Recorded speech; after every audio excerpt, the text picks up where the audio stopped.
Hello, good morning everybody. मैं KS Murari, आप लोगों को एक बार फिर से मैं अपने YouTube channel KS Murari GS पर स्वागत कर रहा हूं। आज के इस वीडियो में मैं मुगल साम्राज्य के प्रशासन के बारे में चर्चा करूंगा। जैसा कि इस्लामिक सत्ता दिल्ली सल्तनत की स्थापना के साथ भारत में प्रारंभ हुई है और उसी इस्लामिक सत्ता का सेकेंड डायनेस्टी जो है ये मुगला एम्पायर है। और इस मुगल साम्राज्य के जब जहाँ तक प्रशासन की बात की जाती है तो दोनों के स्वरूप में, यानी दिल्ली सल्तनत के अधीन जो प्रशासनिक संरचना थी और मुगल साम्राज्य के अधीन जो प्रशासनिक संरचना है, उस दोनों के स्वरूप में परिवर्तन देखने को मिलता है। हालांकि दोनों सैन्य पर आधारित एक केंद्रीकृत व्यवस्था थी, तो लेकिन शासक की जो महत्वाकांक्षा, शासक एक तरफ सुल्तान के पदवी के साथ अपना सत्ता संचालित करता है तो दूसरी ओर मुगल साम्राज्य में बादशाह की उपाधि के साथ सत्ता संचालित करता है। खैर, इन सभी बातों पर चर्चा करते हुए मैं आज फिर से मुगल प्रशासन की बात कर रहा हूं और मैं आप लोगों से एक बार फिर रिक्वेस्ट कर रहा हूं कि आप इस वीडियो को अंत तक देखें और देखने के बाद इस वीडियो को लाइक अवश्य करें और कमेंट करते हुए इस चैनल को अधिक से अधिक सब्सक्राइब करते हुए और इसको शेयर करें। Thank you. चलिए मैं वापस आता हूं मुगल प्रशासन पर। सैन्य पर आधारित एक केंद्रीकृत व्यवस्था मुगल प्रशासन थी। मुगल प्रशासन जो है सैन्य पर आधारित एक केंद्रीकृत व्यवस्था थी जो नियंत्रण एवं संतुलन पर आधारित थी, यानी चेक एंड बैलेंस पॉलिसी पर आधारित थी। जैसे कि अभी मैंने जस्ट एक दो सेकंड पहले बताया कि दिल्ली सल्तनत के शासकों ने सुल्तान के पद के साथ सत्ता संचालित करता था, जबकि मुगल सत्ता तंत्र में शासक सुल्तान की उपाधि त्याग कर और बादशाह की उपाधि के साथ सत्ता संचालित करता था। मुगल सत्ता तंत्र में बादशाह को सहायता प्रदान करने के लिए एक मंत्री परिषद हुआ करता था। बादशाह को सहायता प्रदान करने के लिए एक मंत्री परिषद हुआ करता था, काउंसिल ऑफ मिनिस्टर, जिसे विजारत कहा जाता था। इस मंत्री परिषद को विजारत कहा जाता था। विजारत कहा जाता था। मुगल साम्राज्य का जो प्रारंभिक बादशाह है बाबर और हुमायूं, इन दोनों के समय में वजीर का पद काफी महत्वपूर्ण रहा। वजीर यानी प्रधानमंत्री, जो इस मंत्री परिषद का प्रधान होता था। वजीर को दीवान भी कहा जाता था। वजीर को सैनिक एवं असैनिक मामलों का असीमित अधिकार प्राप्त था। इस मंत्री परिषद में जो महत्वपूर्ण था वो वजीर था और ये इसे जिसको प्रधानमंत्री के रूप में देखा जाता था और इसे इस वजीर को जो है सो सैनिक और असैनिक मामलों का असीमित यानी अनलिमिटेड राइट प्राप्त था। अकबर के शासनकाल में प्रधानमंत्री को वकील कहा जाने लगा था। प्रधानमंत्री को वकील कहा जाने लगा था। अकबर अपने शासन के 8वें वर्ष में एक नया पद दीवाने विजारत ए मूल की स्थापना की। अकबर ने एक नया पद दीवाने विजारत ए मूल की स्थापना की।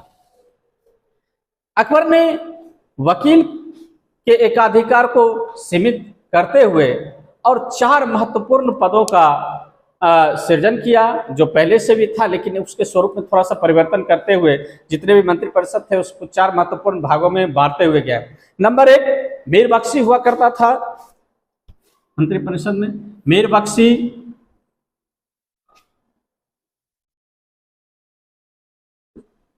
दूसरा दीवान, तीसरा मीर समा और चौथा सद उस सुदूर। सद उस सुदूर। ये 4 महत्वपूर्ण पद था अकबर के शासनकाल में इस विजारत में, जो वकील के पदों को भी सीमित करके बनाया। मीर बख्शी जो सेना का प्रधान होता था, सेना का प्रधान होता था और वह सैनिकों को नियुक्ति करता था, सैनिकों का वेतन निर्धारित करता था और उसके साजो सामान की व्यवस्था करता था। दूसरा जो दीवान है, यानी वजीर के रूप में दीवान, और उसे प्रधानमंत्री के रूप में जाना जाता था, जो सामान्य प्रशासन की देखभाल करता था। अकबर के समय में मुजफ्फर खान तुर्बती, राजा टोडरमल और एवाज शाह मंसूर जैसे लोग दीवान के पद पर आसीन हुए थे। जबकि जहांगीर के समय में एतमादौला जो था वो महत्वपूर्ण दीवान के रूप में काम कर रहा था। एतमादौला के साथ उसके बाद शाहजहां के काल में सादुल्ला खान दीवान के रूप में कार्य कर रहा था। ये जो मीर बख्शी था, मीर बख्शी जो सैनिकों का प्रधान होता था, तो ये मीर बख्शी सैनिकों को वेतन के रूप में शरबत प्रदान करता था। शरबत यानी कि एक प्रकार का चेक टाइप में या कूपन टाइप कह सकते हैं, उसको प्रदान करता था वेतन के रूप में। उसके अलावे जब हम मीर समा की बात करते हैं तो मीर समा जो होता है वो घरेलू मामले का प्रधान होता है, यानी सम्राट के निजी आवश्यकताओं की देखभाल करने वाला और उसके दैनिक आवश्यकताओं की पूर्ति करने वाला, यानी सम्राट के पारिवारिक मामलों और परिवार यानी शाही महलों की आवश्यकताओं की भी देखभाल करने वाला जो पद होता था वो मीर समा कहलाता था। तो इस तरह से ये काफी महत्वपूर्ण पद हुआ करता था मीर समा। सद्र सुदूर जो है वो धार्मिक मामलों के प्रधान होते थे। यदि प्रश्न कोई आपसे पूछे कि मुगल काल में धार्मिक मामलों के प्रधान को क्या कहा जाता था, तो सद्र उस सुदूर जो न्याय के रूप में भी कार्य करता था, और इस सद्र उस सुदूर को काजी उल कजात भी कहा जाता था, कारण कि ये न्यायिक मामलों में भी हस्तक्षेप करता था, न्याय कार्य के रूप में भी कार्य करता था। सद्र उस सुदूर को वेतन के रूप में जो दिया जाने वाला नकद होता था उसको वजीफा कहा जाता था। क्या कहा जाता था? तो वजीफा कहा जाता था। और सद्र उस सुदूर को कर मुक्त भूमि भी प्रदान की जाती थी, और उस कर मुक्त भूमि जो था उसको सयूरे गल या फिर मदद मास भूमि कहा जाता था।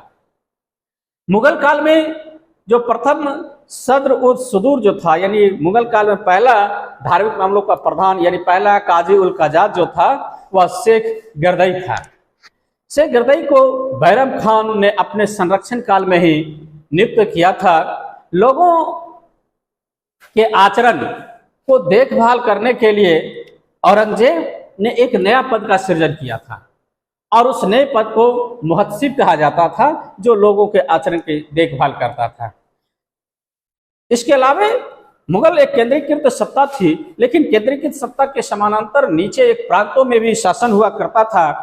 यानी मुगल साम्राज्य जो है कई प्रांतों में भी विभक्त था। मुगल साम्राज्य कई प्रांतों में विभक्त था, और प्रांत के प्रधान को सूबेदार कहा जाता था। प्रांत के प्रधान को सूबेदार, यानी कई प्रांतों में विभक्त था, और इस प्रांत के प्रधान को सूबेदार कहा जाता था। प्रांत के प्रधान को सूबेदार कहा जाता था। ठीक। और प्रांत को सूबा, मुगल काल में प्रांत को सूबा, प्रांत कहे या फिर सूबा, सूबा कहा जाता था। तो प्रांत जो था कई स्तरों पर प्रशासनिक कार्य करता था। अकबर के समय में सूबों की संख्या 15 होती थी, जबकि शाहजहां के काल में सूबों की संख्या बढ़कर 18 हो गई, और सबसे अधिक सूबों की संख्या औरंगजेब के शासनकाल में हुई जो 21 थी। यानी सर्वाधिक सूबों की संख्या यानी प्रांतों की संख्या जो है सो औरंगजेब के शासनकाल में थी, जो 21 हुआ करता था। प्रांत, जैसा कि मैंने अभी पहले बताया कि इस मुगल साम्राज्य प्रांतों में विभक्त था, और प्रांत को सूबा कहा जाता था, और सूबा का प्रधान को सूबेदार कहा जाता था। प्रांत का जो निचली इकाई हुआ करता था उसको सरकार कहा जाता था। सरकार यानी प्रांत सरकारों में विभक्त था, यानी जिला। जिला में विभक्त था। ठीक, और सरकार के स्तर पर जो कार्य होता था वो मैं चार्ट कुछ इस तरह से बना देता हूं ताकि समझना आसान हो जाएगा पिक्टोरियल स्टडी में। तो सरकार के स्तर पर दो प्रकार के प्रशासन हुआ करता था, एक सामान्य प्रशासन और दूसरा भू राजस्व प्रशासन हुआ करता था। भू राजस्व प्रशासन, भू राजस्व प्रशासन। सामान्य प्रशासन को फौजदार और भू राजस्व प्रशासन को अमल गुजार या अमीन कहा जाता था। सामान्य प्रशासन के प्रधान को जो है वो फौजदार कहा जाता था और भू राजस्व के प्रशासन का जो प्रधान हुआ उसे अमल गुजार कहा जाता था या अमीन, अमल गुजार, अमीन, अमीन कहा जाता था। सरकार के स्तर पर सरकार के नीचे जो इकाई थी वह परगना कहलाती थी। सरकार के नीचे परगना, परगना, परगना था। और परगना के स्तर पर यानी कि महल, परगना के स्तर पर जो सामान्य प्रशासन था और परगना के स्तर पर सामान्य प्रशासन के प्रधान को सिकदार कहा जाता था। सिकदार, सिकदार कहा जाता था। और परगना के स्तर पर जो भू राजस्व प्रशासन जो होता था उसके प्रधान को मुंसिफ, मुंसिफ, यानी सिकदार ए सिकदारान और मुंसिफ ए मुंसिफान कहा जाता था। परगना के स्तर पर जो सामान्य प्रशासन और भू राजस्व प्रशासन का वर्गीकरण किया गया था। इसके बाद परगना के नीचे गांव होता था, गांव, गांव। और गांव के स्तर पर जो सिकदार के नीचे जो सामान्य प्रशासन का कार्य देखता था उसको पटवारी कहा जाता था, उसको पटवारी कहा जाता था। और भू राजस्व के स्तर पर जो गांव का जो प्रशासन देखता था उसको चौधरी या मुकद्दम कहा जाता था। चौधरी, मुकद्दम, चौधरी या मुकद्दम कहा है। हालांकि चौधरी पटवारी का सहायक भी होता था। तो इस प्रकार से हम देखते हैं कि मुगल प्रशासन में जो है, मुगल प्रशासन जो है यानी मुगल साम्राज्य जो है, मुगल साम्राज्य कई सूबा में या कई प्रांतों में विभाजित था। उसके अलावा कई प्रांत जो है सो, ये प्रांत जो है सो सरकार में विभाजित था। सरकार में सामान्य प्रशासन के जो प्रधान होता था फौजदार कहलाता था, जबकि भू राजस्व प्रशासन का प्रधान अमल गुजार कहलाता था। और इसी तरह से सरकार के नीचे परगना इकाई होती थी जिसको महल कहा जाता था। और परगना के स्तर पर जो सामान्य प्रशासन का प्रधान होता है वो सिकदार है सिकदारान, और भू राजस्व प्रशासन का जो प्रधान होता है मुंसिफ है मुंसिफान। उसी तरह से परगना के निचला इकाई गांव होता था। गांव में जो सामान्य प्रशासन का प्रधान होता था वो पटवारी कहलाता था और भू राजस्व प्रशासन का जो प्रधान होता था वो चौधरी या मुकद्दम कहलाता था। तो इस तरह से मुगल साम्राज्य प्रशासन प्रांतों में विभक्त था, प्रांत कई सरकारों में विभक्त था, सरकार कई परगना में विभक्त था, परगना कई गांव में विभक्त था। तो इस तरह से प्रशासन के बारे में देखने को मिलता है मुगल साम्राज्य के दौरान।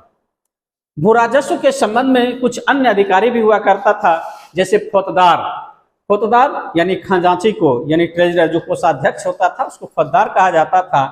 और कारकुन यानी क्लर्क के रूप में, लिपिक जिसको कहते हैं, कारकुन का पद था। इसके अलावा कानूनगो था, कानूनगो जो लेखा वही देखने वाला होता था, कानूनगो कहलाता था। अकबर ने दीवाने विजारत कुल की स्थापना वित्तीय और राजस्व प्रणाली की देखभाल करने के लिए गठित किया था। तो अकबर के समय में जो वित्तीय मामलों को प्रधान था वह मुजफ्फर खान था, जबकि राजस्व मामले का जो प्रधान था वो टोडरमल के हाथों में था। तो इस प्रकार से दीवाने विजारत कुल जो है वित्त और राजस्व के मामलों को देखभाल करने के लिए अकबर ने लागू किया या फिर स्थापित किया था। आइए इसके अलावे अब मैं थोड़ा सा मुगल काल में भूमि का प्रकार की भी चर्चा कर लूं। भूमि का प्रकार, भूमि जो है मुगल साम्राज्य में वो कई वर्गों में विभाजित था, कई वर्गों में विभाजित था, जैसे खालसा भूमि,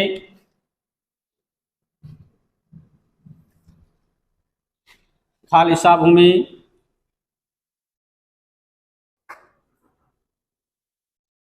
दूसरा जागीर भूमि और तीसरा सयुरगल भूमि,